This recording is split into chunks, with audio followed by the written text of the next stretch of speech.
سڵاو بینەران و بیسەرانی کەناڵی ئاسمانی پەیام خۆشحاڵم لە ئەڵقەیەکی نوێی بەرنامەی پێتان دەگەمەوە. لەم ئەڵقەی بەرنامەکەماندا باز لە ڕۆژوو دەکەین. پرسیارە ڕاستی میوانەکانم دەکەم و دەپرسم دەگوتێ ڕۆژوو قوتابخانەیە، مەبەست لە قوتابخانەی ڕۆژوو چییە؟ مادام ڕۆژوو قوتابخانەیە ئەو وانە گرنگانەی پێویستە لەم قوتابخانەیەدا بیخوێنین چین؟ لا دوای تەواوکردن و دەرچوون لەم قوتابخانەیە پێویستە بگەینە کوێ؟ وەڵامی ئەم پرسیارانە لە میوانەکانم وەردەگرمەوە.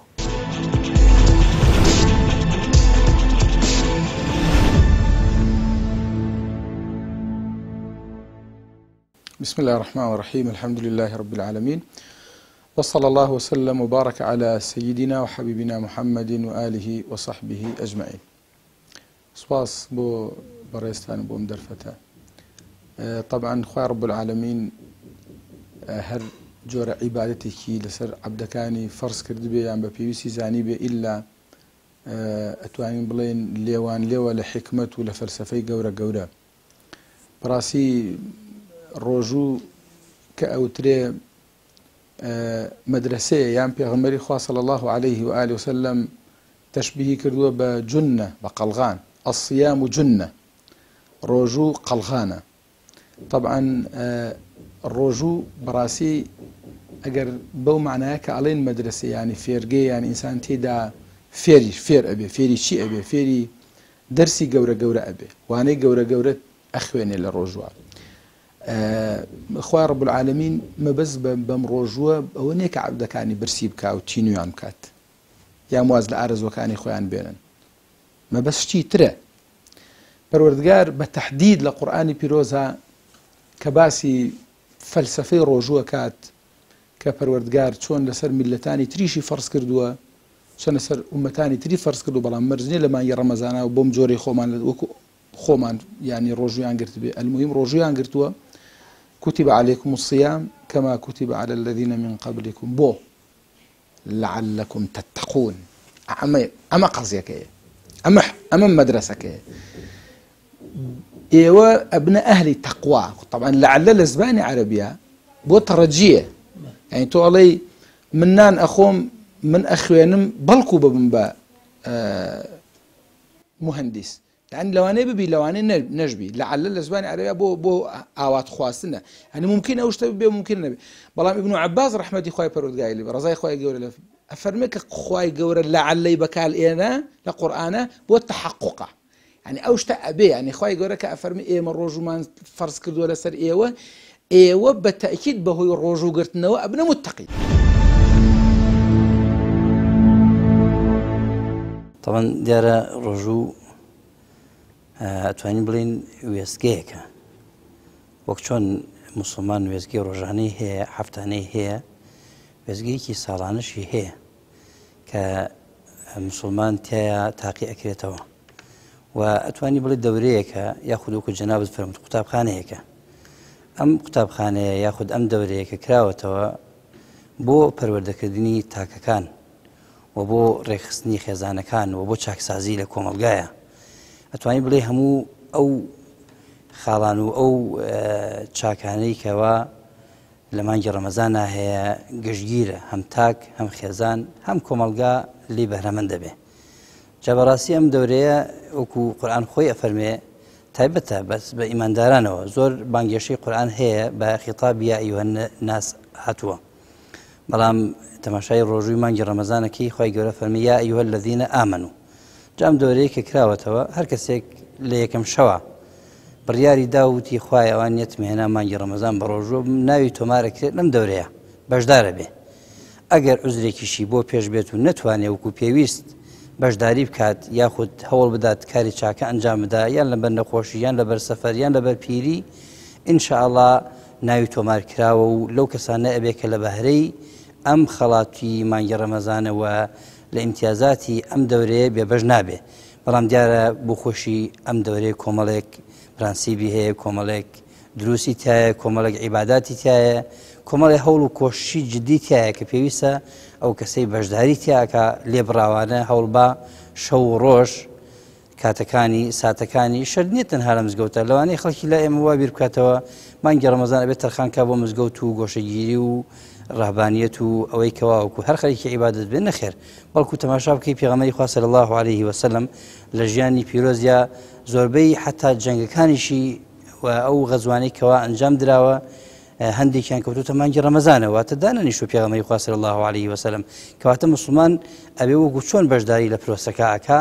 داژنێنیشێ بە تەمای خوا بێ بەڵکو هەوڵ بدا چونکە هەموو کارێکیشی کەسێک بۆ خۆی بەیان تا ئێوارە لە بازاڕایە کرێکاری ئەکادیان لە هەر شوێنێکە ئیشەکات مادەم نیەتی بەشداریکردنی لە پرۆسەکە هێناوە کاتەکانی ئەتوانێت بە زیکر و تەسبیحات و یادی خوا بەسەر بەرێ و ئینشاءڵڵا سەرکەوتوو ئەبێ لەم دەورەی کەواوەکو ئەو ناوی خۆی تیا تۆمار کردووە.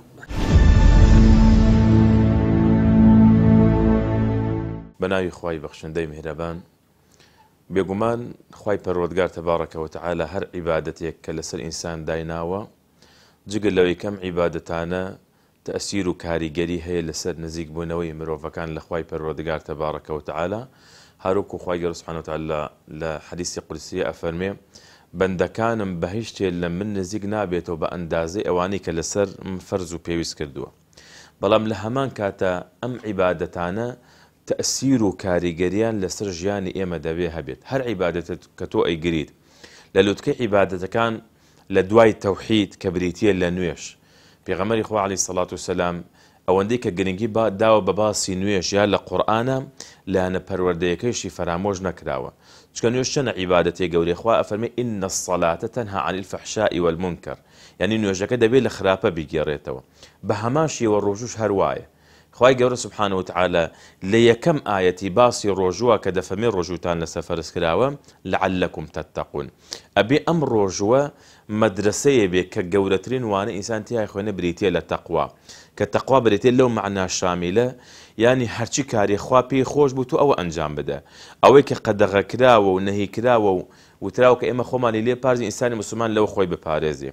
کەواتە لە نوێژە ئەوە لە ڕۆژووە لە زەکاتە خوای گەورە فەرمێ خذ من ئەموالهم صەدەقەةً تطهرهم زەکاتەکە ڕاستی ئینسان پارێکەدا بەڵام ئەو پارە ئینساندا دەبێت ناخی خۆی پا بکاتەوە یان لە حەجدا دەفەرمێ فەلا ڕەفەث ولا فسوق ولا جیدال کەسی ئەڕوا بۆ حەج وەکو ڕۆژەی کە لە دایک بۆ ئاوە پاگە بێتەوە ئەبێت گوێن نەدا ئەبێت دەنگە دەنگ نەکا ئەبێ قسەی ناشرین نەکا دەبێت جەدەل نەکا دەبێت دڵی خەڵکی عاجز نەکا کەواتە ئەم عیبادەتانە هەمووی کە ئێمە ئەنجامی ئەدەین لە ناویشانە بە تایبەت ڕۆژوو بەڕاستی مەدرسەیە قوتابخانەیە بەو معنای ئینسانی موسڵمان کە دەگاتە مانگی ڕەمەزان دەبێ هەوڵ بدات بۆ هەموو کارێکی چاکە کە زیاتر لە کارە چاکەکان بەردەوام بێت چکە پێغەمبەری خوا عەلەیهی سەڵات وسەلام لە کۆتایی مانگی شەعبانە کە یەک دوو ڕۆژی دەما بۆ ڕەمەضان دەیفەرموو جاءەکم شەهر مبارەک شەهر ڕەمەضان ئەوە مانگە مبارەکەکە هات مانگی پیرۆزی ڕەمەزان هات ئەو مانگەی کە دەرگاکانی بەهەشت چایە ئەکرێتەوە دەرگاکانی دۆزەخ تیا داخرێ مادەم دەرگاکانی بەهەشت ئەکرێتەوە کەواتە ئینسان لەم قوتابخانەیە کاری زیاتر ئەنجامەدا کار و کردەوەی باشتر ئەنجامەدا بۆ خوای پەروەردگار تەبارەکە و تەعالە ڕۆژوو یەکێکە لەو عیبادەتانەی کە لای خوای پەروەردگار زۆر خۆشەویستە لە فرموودەیەکدا فرموودەیەکی قودسی خوای پەروەردگارە فەرمێ الصوم لي وأنا أجزي به ڕۆژوو بۆ منە و خۆیشم پاداشتی ئەدەمەوەتە پاداشتی ڕۆژوو دیاری نەکراوە ئەوەندە زۆرە ئەوەندە گەورەیە ئەوەندە فراوانە پاداشتەکەی دیاری نەکراوە چونکە ڕۆژوو هیچ ڕیا و ڕووپامایەکی تیانە بە خلافی باقی عیبادەتەکانی تر بە پێچەوانی ئەوانەوە لە نوێژە ئەگونجێ ڕیای تێبکەوێ لە زەکاتە لە حەجە بەڵام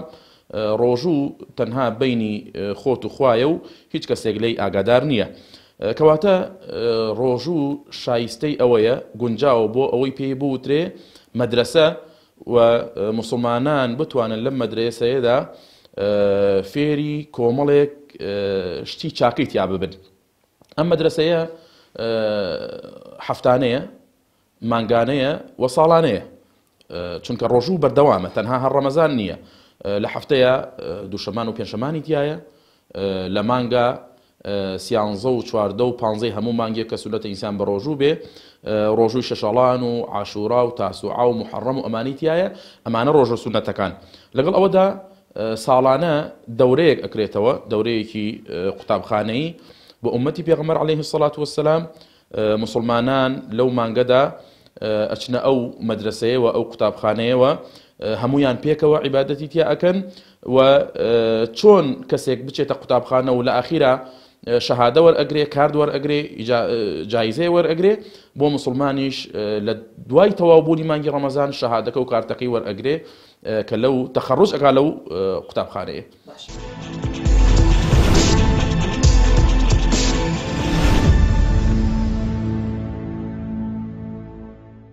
طبعا بەڕاستی ڕۆژووە وتمان خۆی ڕەب العالەمین کە فەرزی کردووە سەدان حکمەتی گەورە گەورەی تێدایە. جارێ ڕۆژوو لە ڕووی ڕوحیەوە طبعا ئەم ئینسانە کاکڵی ئینسان لوبی ئینسان بریتێ لە ڕۆحی لە ڕووی ڕوحیەوە عیبادەتێکە ئاسوودەیی بە ڕۆحی ئینسانی مسلمان ئەدات ڕۆحی ئینسانی مسلمان پاک ئەکاتەوە ڕۆژوان لە ڕووی ڕوحیەوە قوی ئەبێت بەهێز ئەبێت کاتێکە ڕۆژوەگرێت ئەوە اینجا ڕۆژوو مرۆڤ زۆر لە خوای گەورە نزیک ئەخاتەوە بۆ طبعا فەلسەفەکەی لەوایە و پێغەمبەری خوا صلی الله عليه و آله وسلم لە پەروەردگارەوەمانە گێڕێتەوە لە حەدیثی قودسیە فەرمی الصیام لی ڕۆژوو تاکە عیبادەتێکە کە هیچ کون و کەلەبەرێکی شەیطانی تێدا نەهێڵراوەتەوە کە عەبد بەهۆی ئەو عیبادەتەوە تووشی شیرک بکات ئەخۆ ئەمە زۆر مهمە ئینسان جاری وا هەیە ئەم شەیطانە هێندە بە دواوەیەتی خەریکی عیبادەتکردنە ئەو تووشی شیرکیەکە خەریکی نوێشکردنە بەڵام بۆ ڕیای ئەکات خەریکی جیهادکردنە بەڵام بۆ سومعەی ئەکات خەریکی ئینفاقە بەڵام بۆ ناو دەرکردنی ئەکات یعنی شەیطان واد لێ ئەکا بۆی عیبادەتی خوا تۆ تووشی شیرک ئەکات ئەبزانە إن الشيطان لكم عدو يعني خوي قال فرمي ولا تتبعوا خطوات الشيطان شيطان خطواته حيله بلام تاك عبادتك الشيطان ناتواني ليه بيتا الجورة وبو عبد وتوشي قناك أمر رجوية بو يا خوي قال فرمي لحديث القدسي الصيام لي وأنا أجزي به يعني كواتا إنسان مسلمان بو تاك عبادتك كمحض بو خوي پروردگارا بو الروح إنسان مسلمان زور قوي أبيت علاقی لەگەڵ پەروەردگارە زۆر زۆر بەهێز ئەبێ بەهۆی ڕۆژوە اینجا ڕۆژوو بەڕاستی ئێمە طبعا ناتوانین لە بەرنامەیەکی کورتی ئەوە هەموو حکەمەکانی باسکەین شتی خطوطی عریضە باسەکەین یانی چەند شتێکی گشتی ڕۆژوو ئینسانی مسلمان دوای ئەوە کەوتمان لە ڕوو ڕوحەوە لە ڕووی علاقەی لەگەڵ پەروەردگارە زۆر بەهێز ئەکا اینجا فێری چەندین دەرسی گەورە گەورەی تریشی ئەکا بۆ وێنە یەکێک لەو دەرسە گەورانە فێری سەبر و ئارامی ئەکات تۆ سیرەکەی ڕۆژانی تر لەوانەیە ئینسان بۆ جۆرە ئەوەندە سەبر نەگرێ لەسەر یعنی گرتنەوەی ئارەزوەکانی جا ئارەزووی خواردن بێ ئارەزووی خەوتن بێ ئارەزووی خواردنەوە بێ ئارەزووی سەرجەییکردن بێ لەگەڵ حەڵاڵی خۆی لە ئاخیر شەهەواتەکان بەڵام ڕۆژوو ئەم ئینسانە فێرەکە نەفسی ئینسان ڕائەیەنێ لەسەرەوەی کە ئەبێ بتوانێت ئارام بگرێت لەسەر تاعاتی خوای پەروەردگار ئەبێ بتوانێت ئارام بگرێت لەسەر نەکردنی مەحارم سەبریش دوو جۆرە سەبرگرتن لەسەر بەجێگەیاندنی فەرمانەکانی خوا ئەمەی تێدایە ڕۆژوو و سەبرگرتن و ئارامگرتن لەسەر نەکردنی مەحارم بە هەمان شێو ئەمەشی تێدایە جا بەڕاستی هیچ شتێوەکو ڕۆژوو وا ناکا کە عیلاقەی ئەوتمان باسی عیلاقەی ئینسانمان کە لەگەڵ پەروەردگار اینجا عیلاقەی پەیوەندی عەبدەکان لە بینی خۆیانە یعنی هیچ شتێوەکو ڕۆژوو وا ناکا کە مرۆڤەکان هەست بە معاناتی یەکتر بکەن هەست بە ژانی یەکتر بکەن هەست بەوە بکەن کە فەقیرەکان چۆن ئەژین ئەنی دەوڵەمەندەکان ئەوانەی کە خاوەنی سەرۆت و سامان خوای گەورە پێداون بۆی تاقییان کاتەوە یەک ڕۆژ ڕۆژوو بگرێ یەک ڕۆژ ئەزانێ فەقیر یانی چی ئەزانێ فەقیر پێویستی بە چی هەیە وانە ئەین چونکە تینوی ئەبێ برسی ئەبێ بێ تااقەت ئەبێ ناڕەحەت ئەبێ اینجا ئەزانێت کە ئەو خەڵکە ینی هەست ئەکانی خوای گەورە ئەوێ لەمەوە ئێمە فێر کات کە چۆن هەستکەین بە معاناتی خەڵک و بەڕاستی و بمعاناتی یەکتر کە ئەمە بۆ ناو کۆمەلگا کاریگەریەکی زۆر زۆر گەورەی اینجا ئەم نیعمەتانەی خوای پەروەردگار ئەکو خوای گەورە فەرمێ وەکەئەیین من ئایەتین فی السەماوات والأرض یەمڕون عەلەیها وهم عنها معرضون ئەم هەموو بەڵگە و نیشانە گەورەیە کە گەورەی خوای گەورە دەرەخەن قودرەتی خوا علمی خوا کە ئینسان بۆ توانێت ڕەب العالەمین زیاتر بناسێت بەڵام لەبەرەوە خوای پەروەردگارە فەرمێ ئینسان پێ ڕاهاتووە ئەچێ بەلای گوێشی ناداتێ یعنی ئەم نیعمانەی خوای پەروەردگار کە بەسەر ئێمەوە ڕۆژوو یعنی وەمان لێکە هەستیان پێ بکەین وەمان لێکە قەدریان بزانین ئاخر قەدری ئاو ڕۆژوان ئەیزانێت وایە قەدری ئاوی سال ئەم ئاوە چ نیعمەتێکە بەتابەت کە ئێستا ڕۆژگارەکەی گەرم و ئێمە تێدا بە ڕۆژووی قەدری ئەو نیعمەتانەی تر خواردن و خۆراک و ئەوانە ڕۆژوان بەڕاستی هەستی پێکات بەڵێ.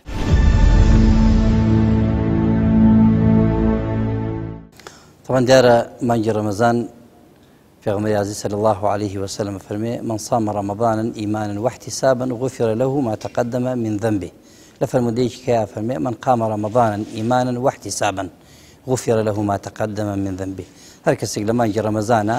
بەڕۆژ بەڕۆژوو بێ بەوە بە شەویش قیام اللەیلی هەبێت تەراویح ئەنجام بدا کە بە شەو نوێژ ناسراوە ئەوە دەرسی سەرەکی لەم مەدرسەیە واتە لەم دەورەیە لەم قوتابخانەی کە واوەکو ئەوترێتەوە فێر کراوین ئەم دوو دەرسێ بەڵام فەلسەفەی ئەم دوانە چییە بە تایبەتی ڕۆژی مانگی ڕەمەزان کۆمەڵێک فەلسەفەی تایبەتی خۆی هەیە کە سەرەکی ترینیان بریتە لە ئارامگرتن لە بەرامبەر ناڕەحەتیەکان کە دیارە زانایان فەرموویانە سەبر سێ جۆری هەیە جۆرێکی لە بەرامبەر ئیتاعەت و بەندایەتیکردنی خوایە جۆرێکی لە بەرامبەری سەرپێچیکردنی خوایە واتە جاری وایە تۆ تاوانێک بۆ دەسەدا ئەگەر لەبەر خاتری خواوازت دێهێنا ئەوە جۆرێکە لە سەبر جۆرێکی دیکەشان بریتێ لە سەبرگرتن و ئارامی لە بەرامبەر ناڕەحەتی و دشواریەکانی ژیانە ڕۆژوو ئارامی بە ئینسان ئەبەخشێ واتە ئەگەر کەسێک ڕۆژوان ئارامگر نەبوو مانایەوەی فەلسەفەی ڕۆژوەکەی بۆ دەستەبەر نەبوو و نەیزانیوەکەواوەکو حکمەتی ئەم ڕۆژووی چییە بگەری وا هەیە کە بە ڕۆژوە بێڵە تااقەتی قسەکردن نیواز نێ من بە ڕۆژوم بگرێت کەسێک کە بە ڕۆژوو بێ زیاتر لە کاتەکان و ساتەکانی دیکە و سەبر و ئارامی هەبێ جگە لەوەش دیارە لە مانگی پیرۆزی ڕەمەزانە لێبوردەیی کە عەفو چاوپۆشیکردن لە کەسەکان کە ئێمە دیار لە ڕۆژانی دیکەیە لەوانەیە لەگەڵ کەسانی دیکەیە هەڵسوکەوتی بە جۆرێکمان هەبوو بێ پێغەمبەری خوا صلی الله عليه وسلم فەرموویەتی بڵێن لە مانگی مبارەکی ڕەمەزانە اللهم إنك عفو تحب العفو فاعف عني اللهم إنك عفو تحب العفو فاعف عني خوای گیان تۆ بەخشندە و میهرەبانی لێمان ببوورە واتە ئەبێ ئینسانەکان لە نێوان یەکتریە لێبوردەییان هەبێ تاوەکو خوای گەورەش لێبوردەیی هەبێ بەسەرانە و لەوەش گرنگتر بەڕاستی بەخشندەیی لە مانگی ڕەمەزانە کە پێغەمبەری خوا صلی الله عليه وسلم زیاتر لە هەموو کات و ساتەکان بەخشندەیی هەبووە.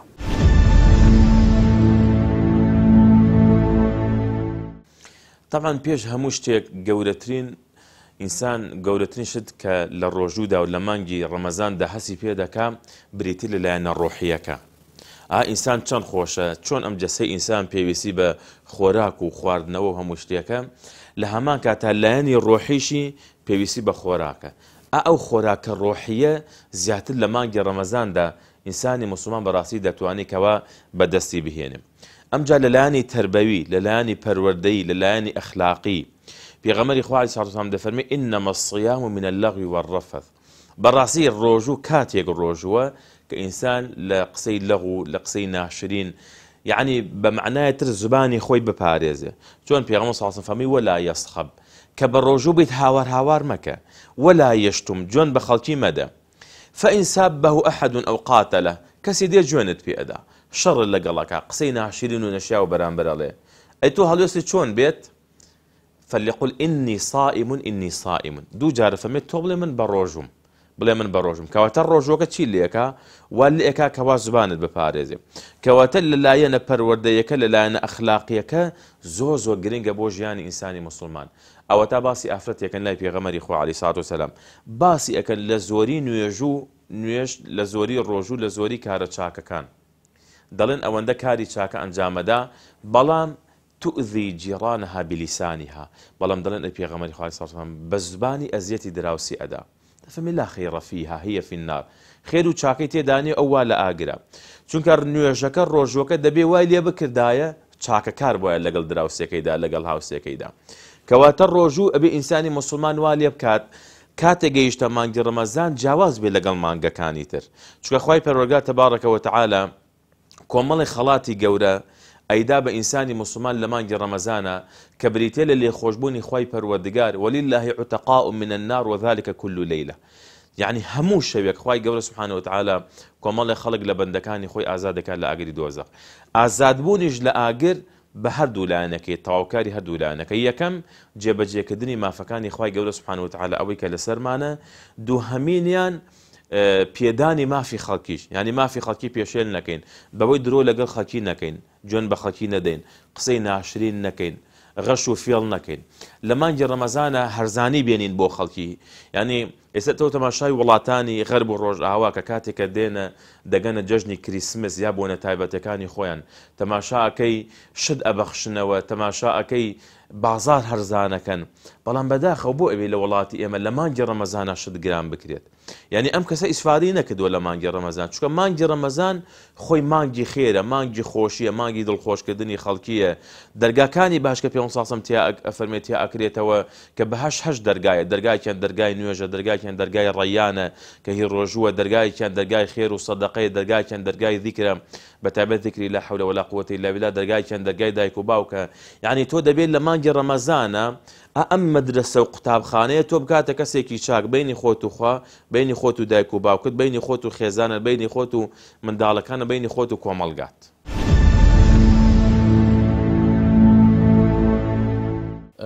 کۆمەڵێک وانەی زۆر گرنگ لە ڕۆژوودا هەیە یەکێک لەوانەکان وانەی سەبرە ئارامگرتنە کەسێک بتوانێ لە گەرمای هاویندا لە سەرمای زستاندا لە بانگی بەیانی حتا بانگی ئێوارە خواردن و خواردنەوەی لێ حرام بێ نەخواتەوە لەبەر خاتری خوای پەروەردگار سەبر و ئارام بگرێ ئەم سەبر و ئارامیە لە ڕۆژووە فێر ئەبی ئەو دەرسە لە دەرسی ڕۆژووەوە فێر ئەبی چۆن ناخۆیت و ناخۆیتەوە سەبر و ئارامت هەیە لەسەر نەخواردن و نەخواردنەوە بە هەمان شێوە ئینسانی مسلمان خۆڕاگرە سابیرە لەسەر نەکردنی گوناه و تاوانیش ئەوەیش بەهۆی ڕۆژووەوەیە کەواتە ئەوەی کە لە ڕۆژووەوە فێر ئەبین سەبر و ئارامگرتنە خاڵی یەکەم خاڵی دووهەم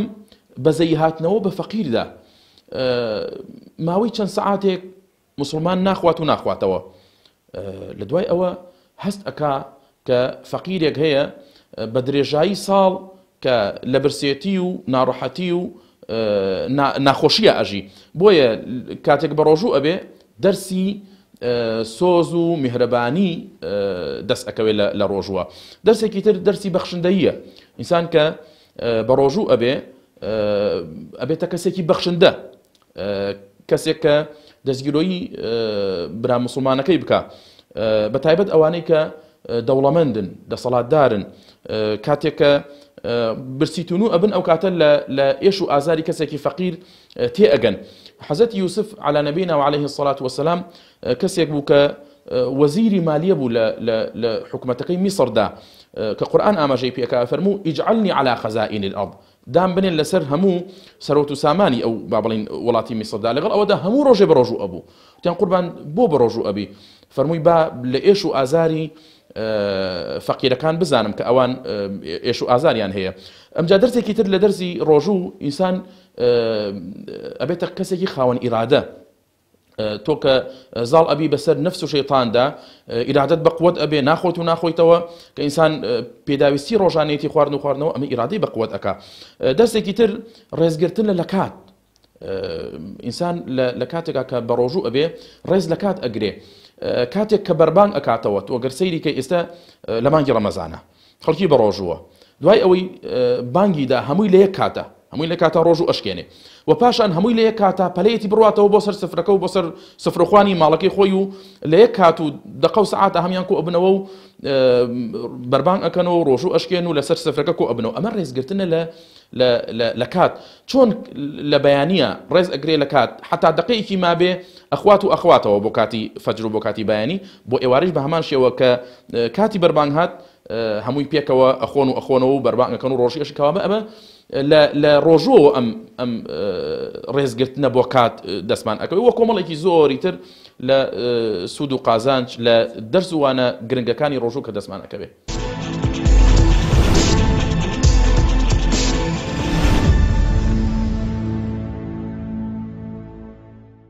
ولەما قاعدەیەکی زۆر جوانیان داناوە قاعدەیەکی جوانیان داناوە ئەڵێن تۆ هەر جۆرە عیبادەتێکت کرد ئەگەر ئەو عیبادەتە هەستت کرد گۆڕانکاری لە تۆ دروست کردووە ئەوە بزانە کە تۆ پلت پێ بەرز بۆتەوە ئەوە بزانە کە تۆ لای خوای گەورە عیبادەتە وەرگیراوە یعنی بۆ نمونێ ئێستا کابراشێ حەج ئەکات عومرە ئەکات ئەگەر هاتەوە گۆڕانکاری لە ژیانیا دروست بوو لە خراپەوە بۆ چاک لە چاکەوە بۆ چاکتر ئەمە بەڵگەیەکەم عیبادەتە کار و کاردانەوەی لەسەر تۆ کردووە کاری تێدا کردویت گۆڕانکاری تێدا دروست کردویت ڕۆژوش بە هەمان شێوە ڕۆژوش یعنی ئەگەر گۆڕانکاریمان تێدا دروست نەکات ئەگەر ئەو دەرسانەی کە لە میانەی ئەم مانگە وەری ئەگرین فێری ئەبین ئەو دەرسە زۆر و گەورانە ئەو حکمەتە گەورانە ئەو تەقوایە کەوکو خوای گەورە فەرمێ لەعەلەکم تەتەقون ئەو تەقوایە کە ئێمە لە مانگی ڕەمەزانە فێری ئەبین ئەگەر لە دوای ڕەمەزانیش بەردەوام نەبێ کەواتە هیچمان نەکرد کەواتە ئێمە ڕۆژوو فێری لە خواترسانمانەکە فێری ئەومانەکە کە ئێمە خوای گەورە ڕقیبە بەسەرمانەوە خوای گەورە ئاگادارە لێمان فێری چاکەمانەکە فێری خۆگرتنەوەمانەکە فێری سەبرمانەکە فێری وازێنا لە تاوانمانەکە حتا لەگەڵ وکووتمان علاقەی خۆمان لە بینی عەبدەکانە خۆشەکە ئەوە تا پێغەمبەر صلی الله علیه وسلم ئەفەرمی ئەگەر یەکێک لە ئێوە جنێوی پێدای فإن شاتمك أو سابك يكيك جنێوی پێدای قسەی پێ فليقل إني صائم بڵێ من بەڕۆژوم حسانە ئینسان کائینێکە وا دروست بکە خەڵک جنێوی پێبا کە خەڵک جنێو بدا بە دایکی بە باوکی بە کەسوکاری بە وەتەنی بە نیشتیمانی بە عێڵ و ناموسی یەکسەر دێتە جواب لەسەر یەکسەر قسەکە یەکسەر کاردانەوەیە بێ یەکسەر ڕەتفعلێ بێ بەس پێغەمبەر صلی الله علیه و سلم فەرمێ نا تۆ بەڕۆژووی تۆ بڵێ من بەڕۆژوم گەورەترین کاردانەوەی تۆ بۆ ئەم ئینسانەکە ئەیەوێ خراپێک لەگەڵا بکات تۆ بڵێ بە کەلیمە بێ بە حیوار بێ بە گفتوگۆ بێت بڵێ من بەڕۆژوم یعنی کەواتە من هیچ ناکەم جا قەستم ئەوەی بەڕاستی بێ ڕۆژوو کاتەکە ئێمە ئەم ڕۆژوو ئەگرین کە دەرچوین تێدا بە کۆڵێ دەرز و پند و عیبرەت و ئامۆژگاری وەرگرت و چۆن کەسە شەهادە و پلەپایەک وەرەگرێ چەند ساڵ ئەخوێنە دوای ئەو پلەپایە ئەو شەهادەی دوای ڕوا ممارەسەیەکا و بەکاری ئێنێ هەرێکە لە بواری خۆیدا و هەرێکە لە اختصاص و لە تایبەتمەندی خۆیدا ڕۆژوش بۆ جۆرێ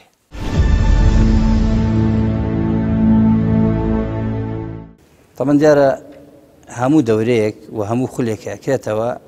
کەسەکان بە گوێرەی جوهدی خۆیان بە گوێرەی تواناییان بە گوێرەی هەوڵیان چەندێک خۆیان ماندوو بکەن چەندە زەحمەت زیاتر بکێشن ئیمتیاز و دەرەجەی باشتر بەدەستێنن هەموو وەکو یەک بە ڕۆژوو ئەبین بەڵام دیارە پلەی و نەتیجە و دەرەنجامی کارەکانمان جیاوازە بۆ چونکە هیوا هەیە ڕۆژوو ئەگرێ بەڵام لەوانەیە وەکو پێویست نوێژەکانی ئەنجام نەدا کەسی وا هەیە نوێژەکانیش ئەنجامەدا بەڵام ئامادەیی وەکو پێویست لەناو مزگەوتان نییە هیوا هەیە ڕۆژوو ئەگرێ بەڵام بەشەوە تەراویح ناکات قیام اللەیلی نییە لەبەرەوە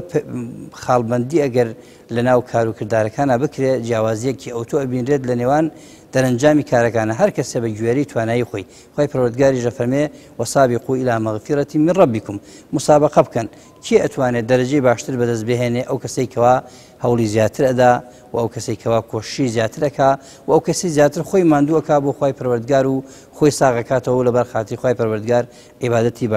باشتر ئەنجامەدا بێگومان مانگی پیرۆزی ڕەمەزان کە لە هەر ڕۆژێکی یاوەکو پێغەمبەری خوا صلی الله عليه وسلم فەرموویەتی لە هەر ڕۆژێکە 7,000 بەندەی تیا عەفو ئەکرێ و بگرێت دە ڕۆژی کۆتایی مانگی ڕەمەزانیش ناوزەت کراوە بە عیتق من النار واتە گردنی بەندەکانێک کەواوەکو کەسانێک کە لەم پرۆسەیە بەشداریان کردووە لە ئاگری جەهەنم خوای گەورە گردنیان ئازاد دەکا خوای گەورە گردنی منیش و ئێوەش لە ئاگری جەهەنم ئازاد کا و یەکێک بین لەو کەسانەی کەوا لە مانگی ڕەمەزانە بتوانین شاملی لێبوردەیی و لێخۆشبوونی خوای پەروەردگار ببین ئینشاءالله. بێگومان لە ژیانی دنیای خۆمان و عرفی دنیای ژوایە هەر کەسێک ماوەیەک لە خولێکدا بێ دەرسێ بخوێنێوانەیە بخوێنێ لە کۆتاییدا دەبێ بڕوانامەیەک وەرگێت. ئێمەی مسلمانیش خوای گەورە سوبحانەهو وتەعالا ئەم مانگەی داناوە کە فەرمووی ئەم مانگی ڕەمەزانە تا مانگی ڕەمەزانی داهاتوو مکەفیڕات لما بینەهن ئیذا اجتونیبەت الکەبائر دەبێتە کەفارەت و سڕینەوەی گوناه و تاوانەکانی ئینسان بەو مەرجەی لە تاوانە گەورەکان خۆی پاراست بێ کەواتە ئینسانی مسلمان دەبێت لە مانگی ڕەمەزانە چی بەدەستبێنێ ڕەزامەندی خوای پەروەردگار چونکە سێ خەڵاتی زۆر گەورەی خوایی لە مانگی ڕەمەزانە کە هەیە لە هیچ کاتێکی تردا بەو شێوەیە مەغفرەت و لێخۆشبوونی خوای گەورە سوبحانەهو وتەعالا کۆ نەبووەتەوە. ئەویش یەکەمینان ڕۆژوەکەیەتی کە پێغەمبەر صلی الله علیه و سلم فەرمووی من صام رمضان إيمانا واحتسابا غفر له ما تقدم من ذنبه ئەمە بە ڕۆژوبوونەکەی کە لە ڕۆژدایە لێخۆشبوونی خوای گەورەیە. دووهەم لێخۆشبوونی خوا کە فلتەرێکە بۆ پابوونەوەی ئینسان بریتێ لە تەراویحەکان کە پێ سازم فەرمێ من قام رمضان إيمانا واحتسابا غفر له ما تقدم من ذنبه هر کەسێکیش تەراویحەکان کات خوا لە گوناهی ئەوە پێشی خۆش بێ. خەڵاتی سێهەم بریتێ لە ليلة القدر من قام ليلة القدر إيمانا واحتسابا غفر له ما تقدم من ذنبه هەسێکیان الحمدلله فرمودەی صحیحن هەر کەسێ شەوی ليلة القدر زیندوو بکاتەوە خوا لە گوناهەکانی ئەوە پێشی خۆش بێ. کەواتە ئەم خەڵاتە خواییانە و ئەوەی کە خوای گەورە سوبحانه وتعالى بەندەکانی خۆی لە ئاگری دۆزەخ ڕزگار دەکا و هەموو شەوێکە لە شەوانی مانگی ڕەمەزان ئەبێ ئینسانی مسلمان کاتێ مانگی ڕەمەزانی بەسەردا تێپەڕ بوو لێخۆشبوونی خوای گەورە بەدەست بهێنێت کەعبی کوڕی عوجرە خوای لە ڕازی بێ دەفەرمێ ئەو منبەرەی بۆ پێغەمبەری خوا عەلەیهی سەڵاتو وسەلام دروست کرا بۆ کە لە سێ پلە بوو چوە سەر پلەی یەکەم دووجا فەرمووی ئامین ئامین لە پلەی دووهەم لە پلەی سێهەمیش بە هەمان شێوە. یەکێ لە دوعاکان ئەو بکە پرسیاری لێکرا ئەو دوو ئامینە چی بوو؟ فەرمووی لەو کاتەیە جیبریل هاتە لام سێ دوعای کرد. یەکێ لە دوعاکان ئەو بوو فەرمووی من ئەدڕەکە ڕەمەضان هەر کەسێ گەیشتە مانگی ڕەمەزان بەسەریا تێپەڕ بوو ئەوەنەی کردەوەی چاکە نەکرد خوا لە گوناهەکانی خۆش بێ فەئەبعەدەه الله خوای گەورە لە ڕەحمەتی خۆی دووری خاتەوە. چونکە ئینسان کە گەیشتە مانگی ڕەمەزان ئەم هەموو عەفوات و لێخۆشبوونەی خوا هەیە. لێخۆشبوونی خوای گەورەش بۆ کێیە؟ خۆتو هەر ئەوە نییە کە ئینسان خۆی بگرێتەوە لە خواردن و خواردنەوە. ئێستا خۆ خواردن و خواردنەوە و چوونە لای خێزان خۆ ئەمانە حەڵاڵیشن کەچی لە ڕۆژی ڕەمەزانە لە ئێمە قەدەغە کراوە. ئەگەر لە حەڵاڵەکانە بێ خۆمان بپارێزین ئەولاترە لە حرام کراوەکان قەدەغە کراوەکان خۆمان بپارێزین. کەواتە ئەوەی مانگی ڕەمەزانی بە فرسەت زانی کاری چاکەی زیاتر ئەنجامدا لە ڕۆژوو لە نوێژە جەماعەتەکان لە تەراویحەکان لە کارە چاکەکان بەڕاستی ڕەزامەندی خوای گەورەی بەدەستهێناوە. لە هەمان کاتە ئەم مەدرسە و قوتابخانەیە فێری ئەوەی بکە کە لە مانگی ڕەمەزانە واز لە جگەرە بێنێ واز لە قسەی خراپ بێنێ زوبانی خۆی بپارێزێ لە خوا خراپەکان بەڕاستی خۆی بپارێزێت بەڕاستی لە کۆتایی مانگی ڕەمەزاندا ئینشاءالله شمولی ئەو خەڵاتە خوایی ئەکا کە ئومیدەوارین خوای پەروەردگار سوبحانه وتعالى بەنسیبی هەموو لایەکمانی بکات.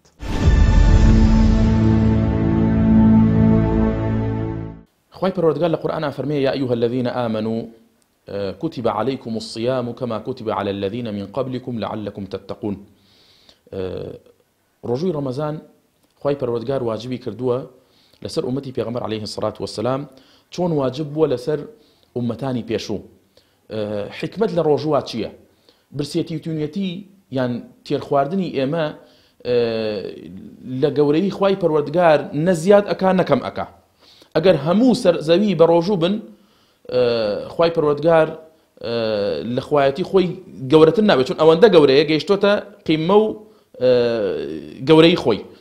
ئەگەر هیچ کەسێکیش بە ڕۆژوو نەبێ خوای پەروەردگار لە خوایەتی خۆی نایەتە خوارەوە کەم ناکە.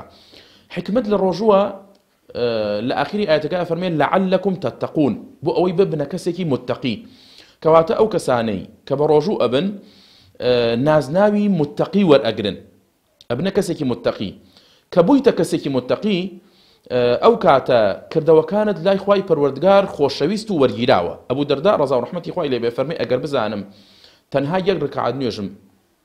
خوای پەروەردگار لێ وەرئەگرێ یان یەک سوبحان الله یەک ئەستەغفر الله یەک خێری بچکۆرم لێ وەرئەگرێ ئیتر ئیسراحەت دەکەم چونکە خوای گەورە فەرمێ ئینەما یەتەقەبەل الله من المتقین. بەس خوای پەروەردگار لە کەسی متقیش دەرەگرێ کەواتە کە ڕۆژوو دگرت ئەبیتە کەسێکی متقی. ئەمە سوودێک. لەولاوە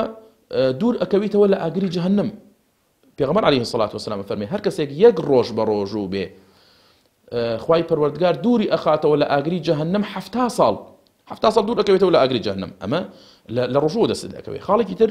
ڕەزامەندبوونی خوای پەروەردگار ڕەزامەندی خوای پەروەردگار ئەمە کەم نییە.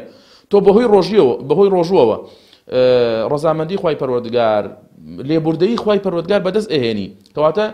هەلو فرسەتە بە ڕۆژووبوون بەتایبەت لە مانگی ڕەمەزانە بۆ ئەوەی لێخۆشبوون و لێبوردەیی خوای پەروەردگار بەدەست بێنی.